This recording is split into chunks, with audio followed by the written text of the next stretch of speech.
Bismillahirrahmanirrahim. Alhamdulillahi rabbil alamin. Wal 'aqibatu lil muttaqin wa la 'udwana illa 'alal zalimin. Wa asyhadu an la ilaha illallah wahdahu la syarika lah. Wa asyhadu anna Muhammadan 'abduhu wa rasuluh. Sallallahu alaihi wa ala alihi wa sahbihi wa sallama tasliman katsiran, amma ba'd. Akhwani fid din, azani Allah wa iyyakum jami'a wa rahimani wa rahimakum. Masih melanjutkan bahasan terkait dengan hal-hal yang dapat menjatuhkan kepada kesyirikan atau menjadi sarana bagi terjadinya kesyirikan, yaitu poin ke-10 adalah gambar makhluk bernyawa, yang ia adalah salah satu sarana kepada kesyirikan. Sudah kita bicarakan terdahulu beberapa dalil, dan ini kita ulang dari dalil pertama secara ringkas. Maknanya bahwa Allah Subhanahu wa taala berfirman di dalam surat,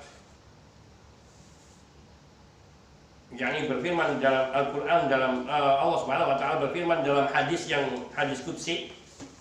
Allah tabaraka wa ta'ala berfirman, "Wa man adlamu mimman dhahaba yakhluqu ka khalqi falyakhluqu dzarratan aw liyakhluqu habbatan aw liyakhluqu sya'iratan." Wa man adlam, dan siapakah yang lebih zalim?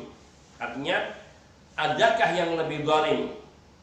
Dan juga bermakna tidak ada yang lebih zalim daripada orang yang mencipta seperti ciptaanku, yakni berusaha menyaingi Allah di dalam mencipta. Fal yakhluqu dzarratan, maka silahkan ia menciptakan seekor semut hitam, seekor semut kecil. Itu makna dzarrah. Makna lainnya adalah silahkan ia menciptakan dzarrah biji sawi. Makna lainnya adalah silahkan ia menciptakan atom. Au yakhluqu habbatan, atau disuruhlah, perintahkan kepadanya untuk menciptakan biji-bijian. Au yakhluqu sya'iratan, atau silakan dia disuruh menciptakan biji gandum. Hadis ini diriwayatkan oleh Imam Bukhari dan Imam Muslim, dan telah jelas di situ adalah bukan perintah dalam pengertian untuk dilaksanakan, tapi sebagai bentuk pelemahan, yang maknanya tidak akan mungkin ada orang yang mampu menciptakan seperti yang Allah ciptakan, meski hanya sesuatu yang kecil, yang remeh, seperti biji-bijian ataupun biji-bijian dari tumbuh-tumbuhan, ataupun binatang kecil seperti dzarrah, yaitu semut kecil, atau sesuatu yang kecil lainnya. Hadis kedua ataupun dalil kedua diriwayatkan dari Bukhari dan Muslim dari Aisyah radhiyallahu taala anha, bahwa Nabi sallallahu alaihi wasallam bersabda, "Asyaddun nasi 'adaban yaumal qiyamah alladziina yudahuna bi khalqillah." Manusia yang paling berat siksanya di hari kiamat adalah orang-orang yang menyaingi ciptaan Allah. Ini mereka yang berusaha membuat sesuatu yang dibuat oleh Allah. Yang ketiga, dan ini bahasan kita pada sore hari ini insyaallah, dan juga yang selanjutnya, Imam Al-Bukhari dan Muslim juga meriwayatkan sebuah hadis dari Ibnu Abbas radhiyallahu ta'ala anhuma. Beliau berkata, "Aku mendengar Rasulullah sallallahu alaihi wasallam bersabda, kullu musawwirin finnar, yuj'alu lahu bi kulli suratin sawwaraha nafsun, yu'adzabu biha fi jahannam." Ini berat. Kullu musawwir finnar. Nabi SAW sudah memberikan ketegasan, setiap orang yang melukis, menggambar, membuat rupa-rupa seperti arca ataupun patung, finnar, tempatnya dalam neraka. Ancaman. Ini penegasan ancaman, yang maknanya seseorang yang tidak bertaubat dari perbuatan menggambar, melukis, membuat arca ataupun patung, maka dia diancam dengan neraka di akhirat nanti. Yuj'alu lahu bi kulli suratin sawwaraha nafsun yu'adzabu biha fi jahannam. Nanti hasil lukisan atau hasil pahatan dari patung-patung yang dia bikin atau dari gambar-gambar makhluk bernyawa yang dia buat akan dihidupkan oleh Allah Subhanahu wa taala, diberinya nyawa dan dihidupkan, kemudian disuruh menyiksa yang menggambarnya. Maka kalau dia menggambar seperti binatang naga, ya dia akan berhadapan dengan binatang naga itu yang akan menyiksanya. Ketika dia menggambar ular besar, maka ular besar itu akan menjadi penyiksanya. Kalau dia terus menciptakan, meskipun dia menggambar manusia, maka manusia itu gambar itu yang dia buat yang berbentuk manusia itu akan diberi nyawa dan disuruh menyiksanya. Bukan untuk menemaninya, tapi menyiksanya. Yuj'alu lahu bikulli suratin sawwaran nafsun. Setiap gambar yang dibuatnya akan diberi nyawa. Yu'adzabu biha, yang kemudian dia akan disiksa dengan gambar-gambar yang bernyawa itu, yaitu dia yang akan memberi siksanya fi jahannam, di dalam neraka jahannam. Ini mengisyaratkan betapa ancaman besar yang diancamkan oleh Rasulullah Shallallahu Alaihi Wasallam, yang ini berarti ancaman dari Allah, bahwa orang yang melukis atau hobi menggambar dan objeknya adalah makhluk bernyawa, maka dia terkena ancaman ini. Maka hendaknya kalau dia seorang berprofesi sebagai pelukis, melukislah selain makhluk bernyawa. Dan banyak objek di dunia ini yang indah-indah yang bisa dilukis dengan sedemikian indah. Seperti melukis pemandangan sampai kepada daun yang berwarna kehijauan dan daun yang berwarna coklat atau yang kering, daun yang tertiup, dan banyak lagi. Ini semua sesungguhnya masih bisa dijadikan objek lukisannya. Dan bila dia mampu mengekspresikan bakatnya dengan sempurna dalam pengertian sebagai manusia, yaitu bisa membuat yang misal, maka insya Allah itu yang terbaik. Dan dia akan artinya dapat menyalurkan bakatnya. Jadi tidak harus manusia. Kemudian bentuk siksa lain, yaitu hadis yang diriwayatkan oleh Imam Bukhari dan Muslim, yang mereka berdua meriwayatkan dari sahabat Abdullah ibnu Abbas radhiyallahu taala anhuma. Nabi Shallallahu Alaihi Wasallam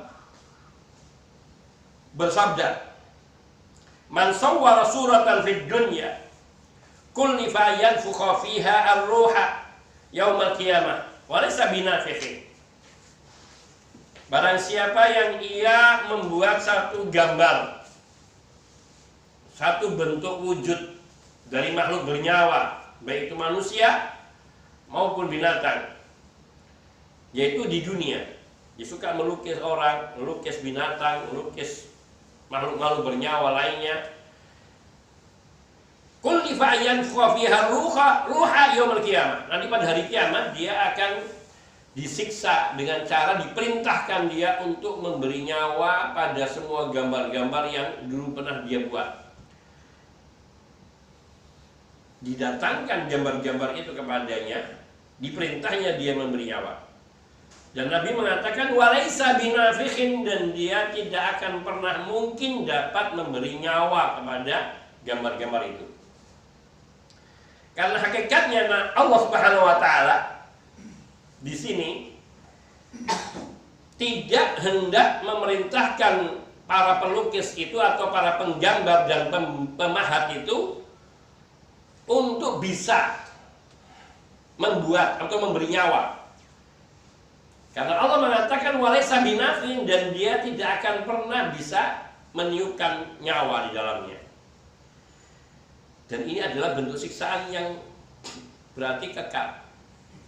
Kalau dia sudah bisa bernyawa mungkin diselamatkan.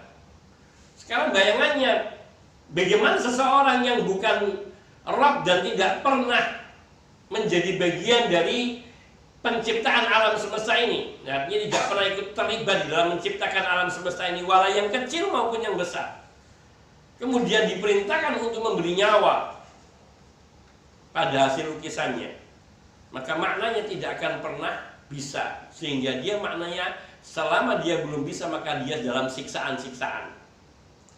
Karena ketika perintah di akhirat itu tidak dituruti, maka dia akan disiksa. Atau makna lain, yaitu bahwa perintah dari Allah kepada mereka yang disiksa, dan perintah itu adalah untuk melakukan sesuatu yang tidak mungkin dia lakukan, maka itu adalah siksaan. Itu sendiri adalah siksaan. Ada dua pengertian. Jadi setiap kali dia diperintahkan untuk memberi nyawa dan dia tidak dapat, maka dia akan disiksa. Dan terus diperintahkan lagi untuk bernyawa dan tidak bisa, dia disiksa. Atau pengertian kedua, yakni ketika dia diperintahkan untuk bernyawa, maka tidak boleh berhenti. Ketika dia berhenti akan disiksa. Dan memberi nyawa kepada sesuatu yang dia ciptakan dalam bentuk rupa gambar ataupun patung, itu suatu hal yang mustahil bisa dilakukan oleh manusia.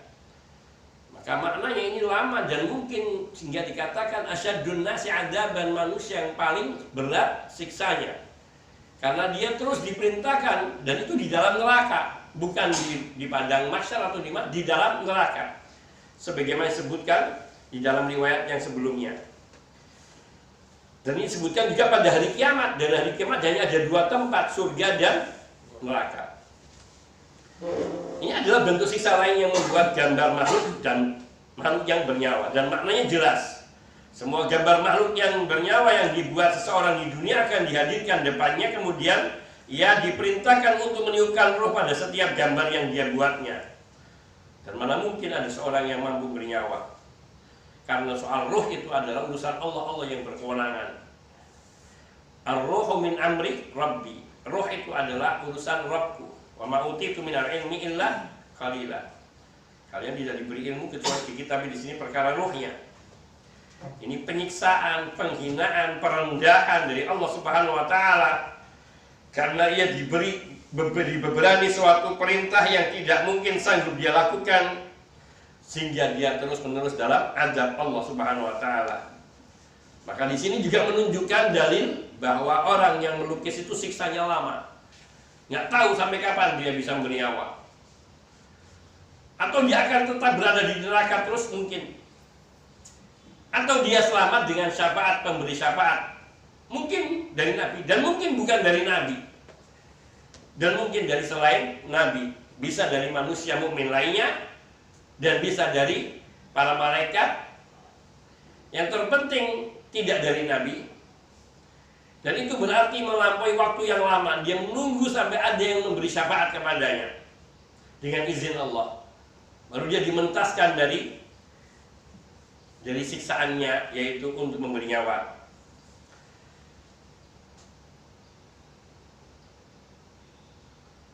Kemudian yang kelima, dari yang kelima mengenai gambar ini, Imam Muslim meriwayatkan dari Abu Al-Hayyaj Al-Asadi. Beliau berkata, Ali radhiyallahu ta'ala anhu, beliau pernah berkata kepadaku, kata Abu Al-Hayyaj Al-Asadi. Apa perkataan Ali kepada Abu Al-Hayyaj Al-Asadi? Ala ab'athuka ala ma ba'athaniya alaihi Rasulullah sallallahu alaihi wa alihi wasallam. Alla tada'a suratan illa tamastaha wala qabran musyriban illa sawaitahu. Maukah kamu aku utus untuk suatu misi yang dulu aku pernah diutus Nabi untuk misi tersebut? Kata Abu Hayyaj, tentu. Namun tidak disebutkan di sini, tapi itu adalah takdirnya. Ya, kami mau, atau saya mau. Tentu saya mau. Kemudian Ali bin Abi Thalib radhiyallahu ta'ala membacakan apa yang dahulu Nabi SAW perintahkan kepada diri beliau. Yaitu apa yang dikatakan oleh Nabi kepada Ali bin Abi Thalib, yang saat itu kemudian Ali katakan kepada Abu Hayyaj Al-Asadi, alla tada'a suratan illa tamastaha wala qabran musyriban illa sawaitaha. Dulu Nabi mengatakan kepada Ali, wahai Ali, dan sekarang Ali bin Abi Thalib mengatakan kepada Abu Hayyaj, dan katakan, wahai Abu Hayyaj, La tada' suratan, jangan kau biarkan ada satu gambar makhluk bernyawa illa tamastaha, kecuali engkau harus membinasakannya, menghancurkannya. Wala kabran musrifa illa tamastaha illa sawaitahu, dan jangan pula engkau membiarkan diri-diri kalian yakni sebuah kuburan yang tinggi sekali, apa namanya, gundukannya tinggi atau ada sesuatu yang menjadi tanda yang tinggi. Kuburan musyrifan, kubur yang menonjol. Illa sawaitahu, melainkan engkau harus meratakannya. Para ulama berbeda pendapat mengenai batasan tingginya kuburan yang dibolehkan, yaitu hanya sejengkal menurut perkataan Imam Asy-Syafi'i rahimahullahu ta'ala. Sejengkal ini termasuk yaitu yang sudah lama. Kalau masih itu biasanya akan tinggi. Dan memang tinggi keadaan karena di tempat kita jenazah selain dimasukkan ke dalam liang lahat, kemudian masih ditutupin lagi dengan kayu sehingga rongga di dalamnya masih agak besar, dan itulah yang menyebabkan tanah yang dikeluarkan ketika dimasukkan lagi dia akan menutup. Karena diisi dengan jenazah kemudian ditutupi lagi. Dan tentu kelebihannya akan di situ. Tapi itu akan ada berfungsi nanti satu waktu tertentu masanya dia akan ambles sehingga dia rata. Ya Allah, itu yang kita bayangkan ketika kulit-kulit kita sudah mulai dimakan oleh rayap, oleh ulat, oleh binatang-binatang dalam perut bumi. Itu diri kita akan digrogotin. Apakah kita merasakan kita ada di alam yang justru kita pertanyakan apakah kita aman di dalam alam itu? Apakah kita bebas dari pertanyaan malaikat mungkar nakir? Apakah kita juga bebas dari ancaman siksa di alam kubur? Dan sekiranya terjatuh kepada siksa wa na'udzubillah, berapa lama seseorang itu disiksa di dalam kuburnya? Karena orang yang menggibah saja dia di dalam kuburnya disiksa dengan yang lama. Dan Nabi SAW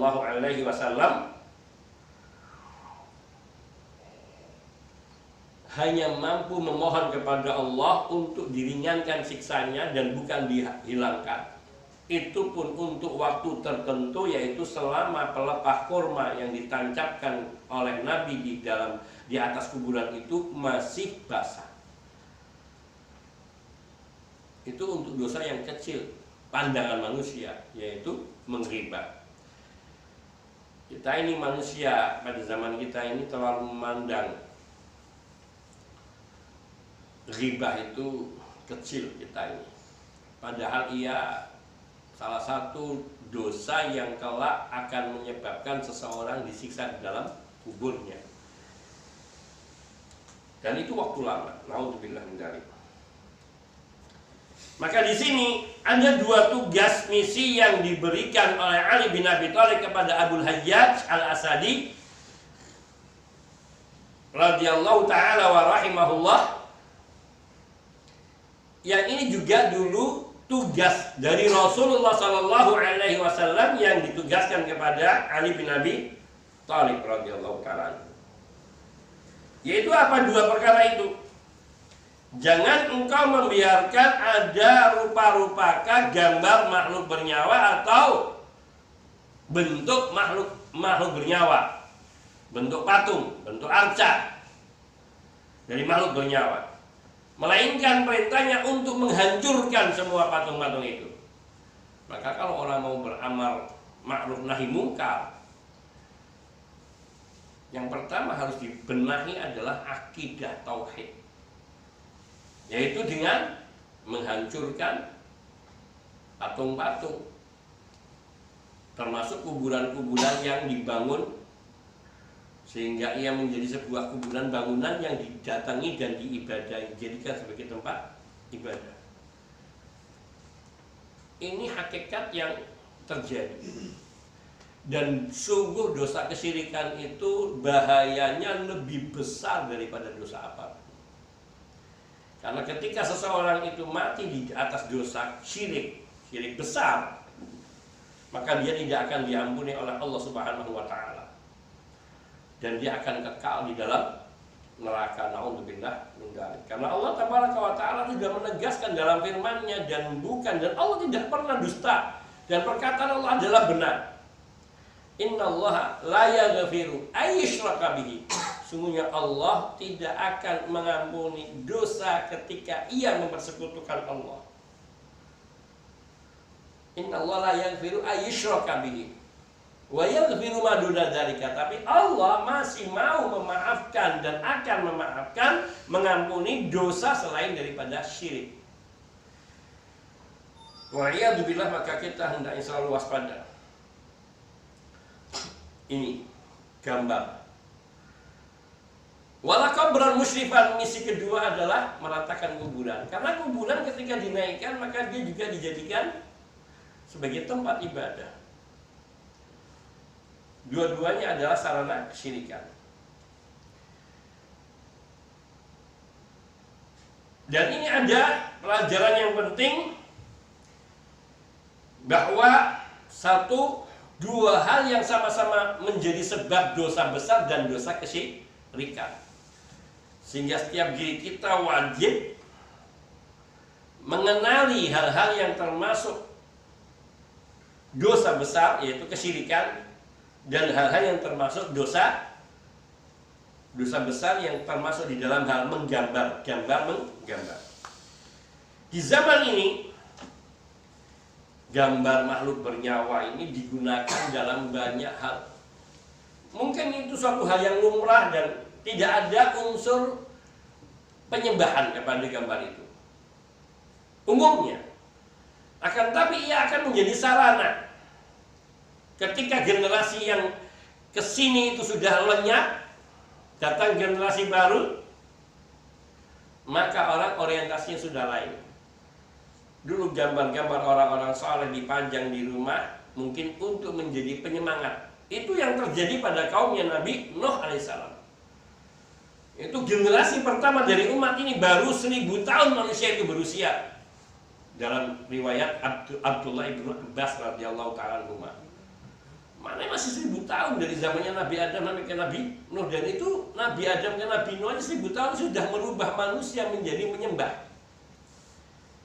Karena isyarat riwayat itu menyebutkan bahwa ketika Nabi Nuh diutus itu sudah ada penyembahan. Sehingga maknanya sebelum Nabi Nuh diutus sudah mulai ada benih-benih penyimpangan yang awalnya adalah membuat patung orang-orang soleh yang meninggal dari kaumnya Nabi Nuh. Artinya mereka hidup pada masa itu. Bukan pada masa Nabi Adam alaihissalam. Ini masih sudah umatnya Nabi Nuh masuknya. Dari kaumnya Nabi Nuh. Sehingga patung-patung itu dibuat dan diletakkan, dipajang di setiap majelis-majelis dari masing-masing orang soleh ini. Dulu biasa memiliki majelis itu. Misalnya memiliki majelis di daerah ini, suak di masjid ini atau di tempat ini, dan seterusnya. Mereka masing-masing punya tempat sendiri. Dan tempat-tempat itu tidak dijadikan sebagai tempat ibadah atau penyembahan. Awalnya mereka hanya sebagai kenang-kenangan, untuk mengenang saja, mengenang jasa-jasa mereka sebagai orang-orang yang saleh yang telah membimbing mereka kepada agama Allah, mengingatkan dari kesesatan dan sebagainya. Lalu fungsinya apa? Sesekali mereka ke sana kalau mereka merasa ibadah mereka sudah mulai melemah, muncul kemalasan di dalam diri, maka mereka datang ke kuburan itu mengingat dulu apa yang mereka nasihatkan, sehingga akhirnya dapat menyemangati hatinya. Saya ingin seperti mereka ini, bisa sampai dikenang dan sebagainya, menyemangati ibadah yang patut seperti itu.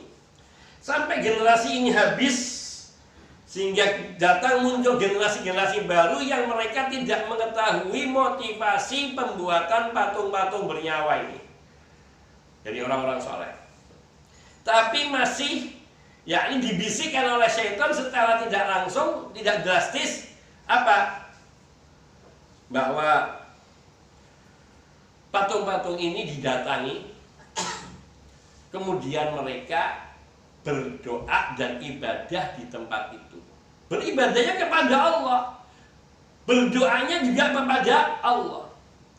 Tetapi mereka melakukannya di tempat itu untuk membangkitkan keusyuan mereka, mengingati betapa mereka adalah orang-orang yang saleh, yang khusyuk dalam ibadahnya. Sampai generasi ini habis. Muncul generasi berikutnya yang mereka nggak tahu menau tentang sejarah pembuatan patung ini. Sehingga akibatnya apa yang mereka lakukan? Yaitu mereka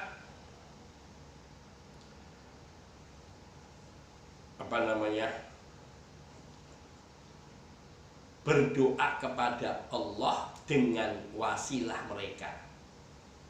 Mulai tawasul, tapi berdoanya kepada Allah. Hanya menjadikan mereka sebagai wasilnya Allah. Hamba mohon kepadamu dengan kemuliaan mereka. Sudah mulai mengarah kepada kesyirikan.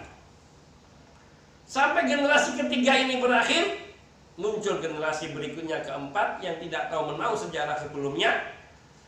Mereka sudah mulai menyembah dan meminta kepada patung-patung tersebut. Kita melihat di zaman ini, Masya Allah, hampir gambar-gambar dari orang-orang soleh dalam tanda petik itu dipajang di rumah, di ruang tamu, bahkan kadang di tempat-tempat ibadah. Dan wallahu ta'ala alam, mungkin saja ada di antara mereka yang memajangnya di dalam masjid-masjid. Bahkan sekarang kadang-kadang dipajangnya di pinggir-pinggir jalan. Meskipun di situ hanya sebagai pemberitahuan akan diadakannya satu pengajian akbar yang akan dihadiri oleh fulan dan sebagainya, dengan fotonya dipajang. Sekarang di zaman-zaman pemilu misalnya sudah mulai lagi pemajangan. Bahkan kadang-kadang melibatkan foto dari orang tua calon yang sudah meninggal dunia karena dia terpengaruh orang-orang berpengaruh, fulan dan fulan. Ini sudah mengarah kepada apa? Kesyirikan. Mensandarkan, menisbatkan predikat dirinya kepada orang-orang penting sebagai wasilahnya. Dan bukan mustahil ketika patung dari orang-orang berjasa seperti para pahlawan yang kemudian dipajang, di foto itu dipajang. Awal niatnya, motivasinya seperti juga para pendahulu-pendahulu dari umat Nabi Nuh alaihissalam, hanya untuk memotivasi, seperti sekarang foto daripada para pahlawan dipajang di sekolah-sekolah, di kelas-kelas. Sering ditanyakan, pahlawan siapa ini? Dari daerah mana? Apa perjuangan yang telah dilakukannya? Apa jasa-jasanya? Allah Ta'ala dulu masih seperti itu, untuk membangkitkan jiwa kesatriaan, jiwa keberanian untuk berkorban demi bangsa dan rakyat. Namun tidak mustahil suatu masa ketika generasi kita berakhir, foto-foto dari para pejuang-pejuang muslimin itu sudah akan berubah statusnya, bukan hanya sebagai penyemangat, tapi nanti sudah sebagai wasilah. Seperti misalnya foto Syekh Abdul Qadir Jailani. Padahal kita tidak tahu apakah yang di dalam lukisan itu persis seperti beliau dulu, atau tidak. Dan apa fungsinya juga kita tidak tahu. Tetapi bahwa kita mengetahui bahwa Syekh Abdul Qadir Al-Jailani rahimahullah ta'ala beliau seorang yang soleh. Dan beliau dikatakan waliullah, sebagaimana dinyatakan oleh Syekhul Islam Ibnu Taimiyah rahimahullah ta'ala. Dan beliau banyak memuji Syekh Abdul Qadir Al-Jailani ini, karena memang beliau waliullah. Akan tetapi memosisikan dengan memasang gambarnya di rumah atau di tempat-tempat tertentu, ini suatu hari akan menyeret kepada perbuatan-perbuatan yang mengandung kesyirikan. Ini yang harusnya kita waspadai, karena sudah ada tokoh-tokoh tertentu di zaman kita ini yang nilai fotonya sangat berharga, bernilai, sehingga hampir di setiap rumah telah ada foto-foto orang-orang soleh ini, yang bisa jadi itu akan menjadi fitnah pada masa mendatang ketika kita meninggal dunia dan tidak memberikan tahu, atau anak-anak kita tidak mengetahui sebab musababnya. Karena itu wajib mengingatkan dan tulus kepada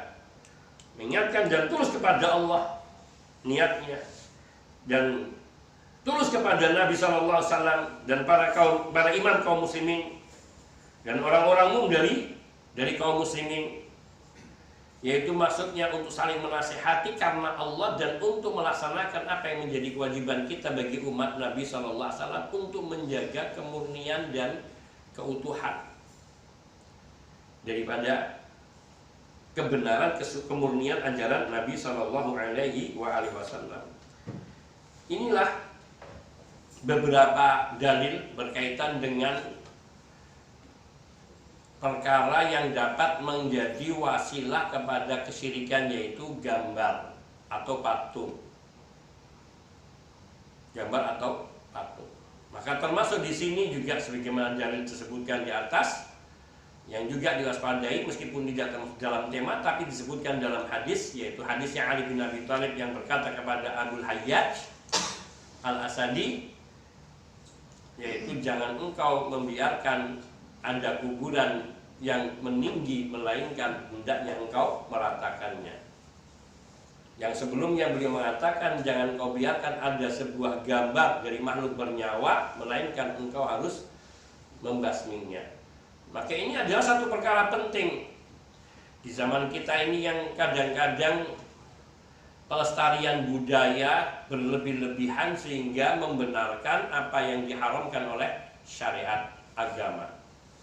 Yang di sini kadang-kadang orang sudah lebih mengedepankan budaya dan melestarikan budaya itu sendiri daripada apa yang diperintahkan oleh agama. Dan ini hampir di seluruh negeri kita, kaum muslimin. Dan ini bukan sesuatu yang membanggakan, tetapi sesuatu yang mengkhawatirkan. Ketika kita semua diam, kita khawatir kalau Allah mencabut rahmatnya, maka di antara dicabut rahmatnya Allah, kita kehilangan keberkahan, dan juga banyak ujian, cobaan, musibah yang Allah timpakan kepada kita disebabkan kita tidak menunaikan apa yang menjadi kewajiban kita. Dan perkara kesyirikan ini adalah perkara yang terbesar yang harus diperhatikan dan dihilangkan terlebih dahulu sebelum yang lainnya. Kemaksiatan yang lain itu dosa besar, tetapi Nabi Shallallahu Alaihi Wasallam bersabda, akbarul kabairi al-isyraku billah, bahwa dosa besar yang paling besar dari sekian banyaknya dosa besar, yang paling besarnya adalah menyekutukan Allah. Tetapi betapa perhatian umat kepada satu perkara ini sangat kecil. Dan ini mengapa itu menjadi sebab mengapa kita ini tidak bisa makmur. Padahal negeri kita itu negeri yang makmur. Kenapa hidup kita tidak bisa sentosa dalam pengertian yakni mendapatkan kebaikan yang berlimpah, padahal fasilitasnya banyak. Tidak menutup kemungkinan bahwa karena kita melalaikan kewajiban terbesar kita atas hak Allah, yaitu untuk menghilangkan, memusnahkan segala sarana yang menjadi sebab kesyirikan umat manusia. Nah, Fadhal mau diteruskan?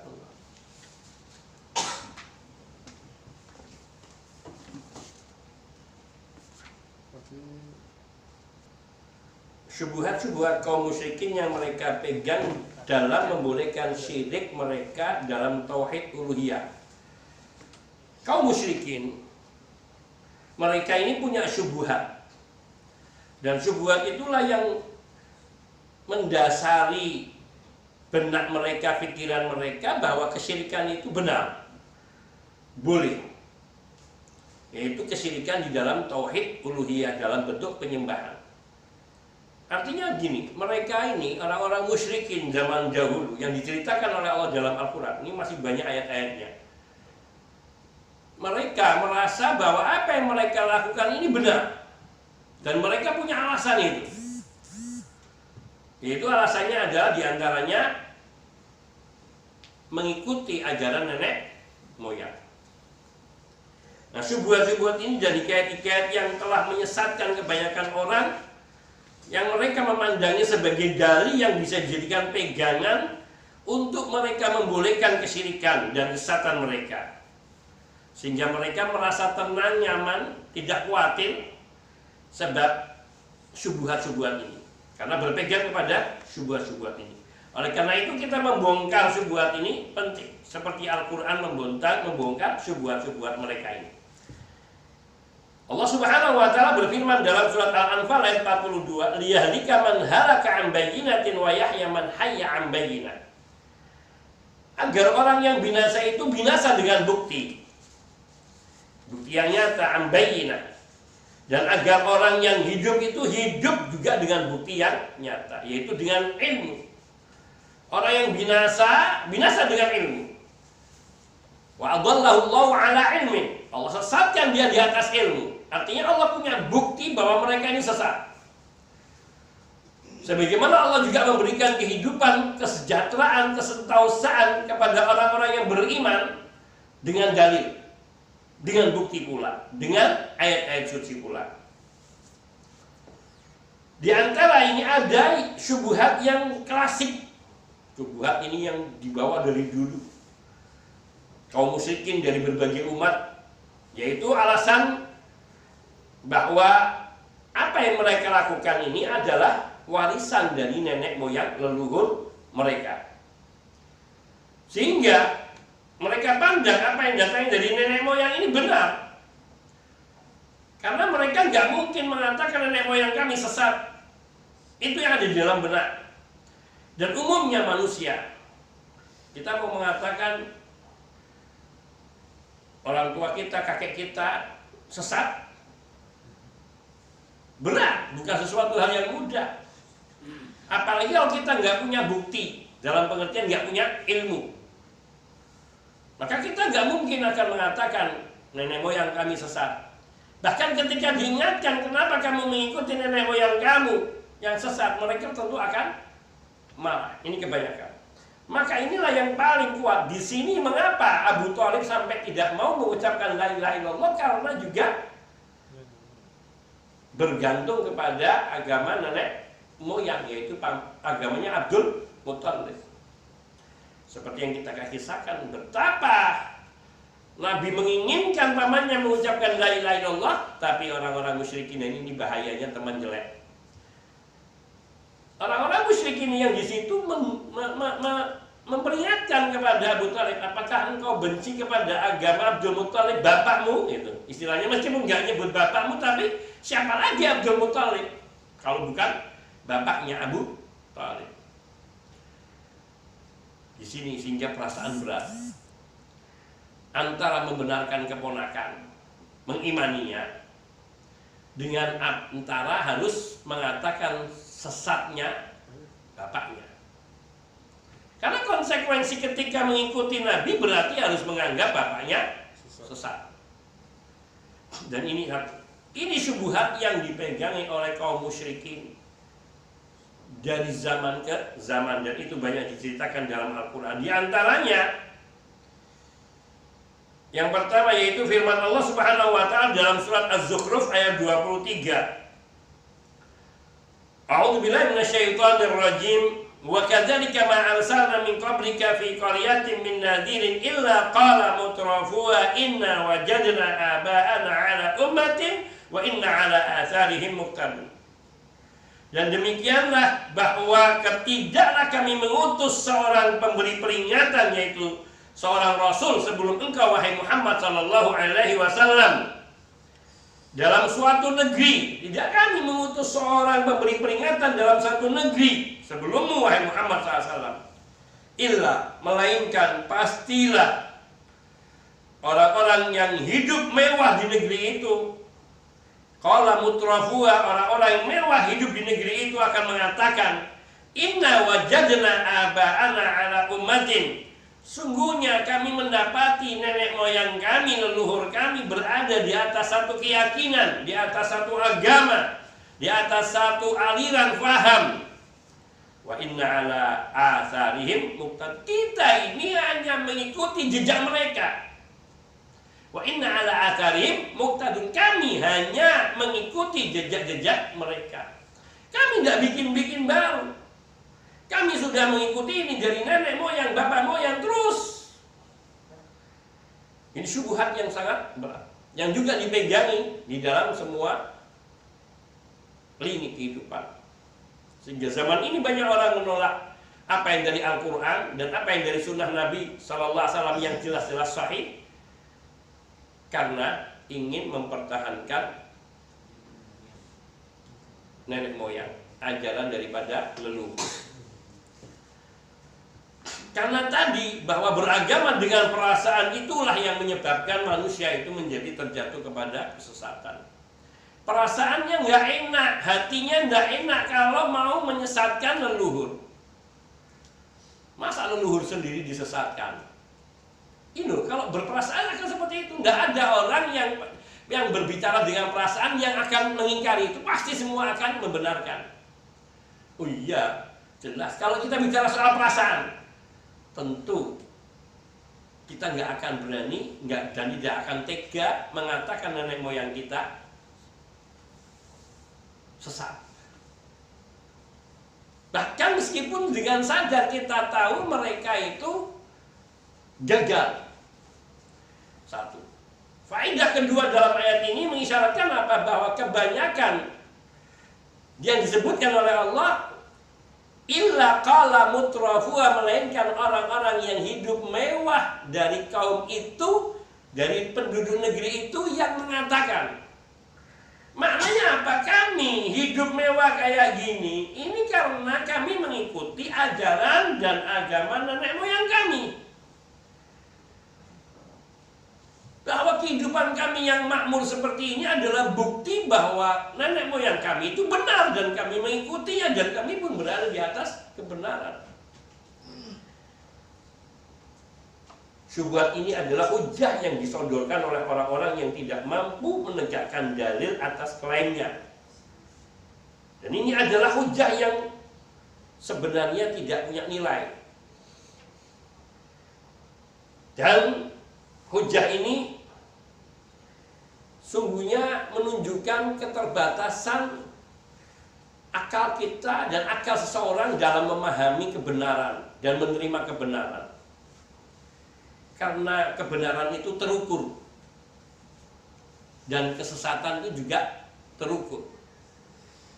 Maka ketika seseorang tidak bisa mengukur sebuah kebenaran, maka berarti dia berada pada kedangkalan berpikir, yang istilahnya mungkin picik, yaitu dangkal dalam berpikir. Karena jelas sekali bahwa kebenaran itu sumbernya dari Zat yang maha benar, yang maha hak, yakni Allah Tabaraka wa Ta'ala. Ini kita bicara tentang orang-orang musyrikin. Kalau kita alhamdulillah orang tua kita orang-orang mukmin muslim. Akan tapi kita ingin mengingatkan bahwa kejadian pada kebanyakan orang-orang musyrikin ketika mereka melakukan kesyirikan-kesyirikan itu adalah sebab mengikuti jejak leluhur mereka atau pendahulu mereka, baik dari orang tua mereka atau di luar orang tua mereka. Kadang-kadang leluhur itu bukan dari orang tua, tapi juga dari orang-orang yang dipandang saleh tadi. Contoh lain, firman Allah Subhanahu wa taala dalam surat Az-Zukhruf ayat 24. Allah Tabaraka wa taala berfirman di sini menceritakan perkataan Rasul itu. Qala, yakni Rasul itu berkata, "Awalau ji'tukum bi ahda mimma wajadtum 'alaihi aba'akum?" Apakah kamu akan tetap mengikuti nenek moyang kalian juga? Meskipun aku membawakan untukmu agama yang lebih baik dari apa yang kamu peroleh dari agama yang dianut oleh nenek moyangmu. Lihat bahasanya sudah sangat jelas sekali apa yang Allah kisahkan di sini tentang dialog Nabi SAW dengan umatnya. Awalau ji'tukum bi ahda mimma wajadtum 'alaihi aba'akum. Apakah kamu akan tetap mengikuti juga agama nenek moyangmu sekalipun aku membawakan untukmu agama yang lebih baik daripada agama yang kamu peroleh dari agama yang dianut oleh nenek moyangmu? Dan itulah sikap yang dikatakan oleh Al-Quran kebodohan. Karena beragama dengan hawa nafsu, sehingga dia disesatkan oleh Allah dengan dasar agama, akal, dengan dasar ilmu, bukti bahwa kalau seandainya dibawakan kembali ke belakang, di flashback, disuruh melihat kenyataan kehidupan dari nenek moyang, seperti bangsa Arab sebelum datangnya Nabi Shallallahu Alaihi Wasallam, bagaimana kehidupan mereka benar-benar berada di atas kebobrokan moral, sehingga dikatakan jahiliyah, kebobrokan moral yang luar biasa. Kalau kita bicarakan bagaimana mereka, kaum wanitanya kadang-kadang sampai membuka pelacuran dengan buka plang di depan rumahnya.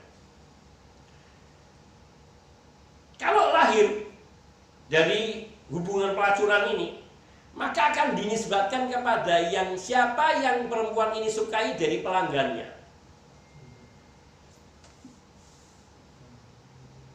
Itu satu bentuk pernikahan yang ada di Arab sebelum Islam. Ada lagi seseorang bila dia memandang ada tokoh di kaum itu, ada tokoh besar yang disegani, dan dia ingin punya keturunan dari tokoh itu, istrinya dititipkan di sana sampai hamil, baru kemudian diambil. Kebejatan-kebejatan yang serupa inikah yang mereka pertahankan?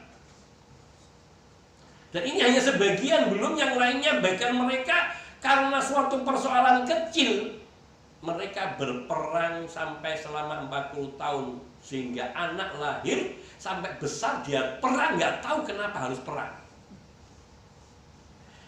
Antara Bani Abes dan Bani Dubyan